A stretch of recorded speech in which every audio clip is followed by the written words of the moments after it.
Hello guys, আমি সুদীপ। আরে এই যে আমি হিজ ওয়াইফ সুদীপ্তা। তো আমরা রেডি।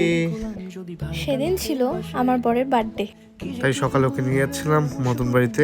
বছরের প্রথম দিন পয়লা বৈশাখে এবং সঙ্গে বরের বার্থডে, পুজোতে দিতে যেতেই হবে।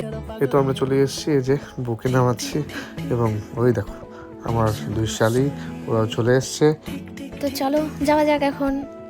এই যে আমার বউ আমার নাম লিখছে পুজো দেওয়ার জন্য। এখন আমরা দুজনেই চলে যাচ্ছি মদন বাড়ির ভিতরে। আর সেদিন ছিল ভীষণ ভিড় আর প্রচন্ড বড়। পুজো শুরু হয়ে গেছিল, আমাদের যেতে একটু লেট হয়ে গেছিল, তারপর আমরা একটু ফটো তুলে নিলাম। তারপর আমরা বেরিয়ে পড়লাম আমার বাবার বাড়ির উদ্দেশ্যে। এই যে ও মিষ্টি কিনে নিল। চলে আসছি আমি আমার শ্বশুর বাড়িতে।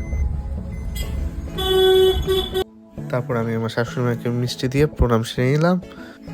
এই তো আমরা দুজনে ঢুকে পড়লাম ঘরে। এই যে আমার ছোট কাকিমণি এবং আমার ঠাকুমা, এই যে আমার ঠাকুমাকে বলছিলাম যে দেখো এদিকে, এই যে আমার এদিকে মা রান্না করছিল আমাদের জন্য। তো পরের ভিডিওতে আবার দেখা হচ্ছে। Tata, bye bye.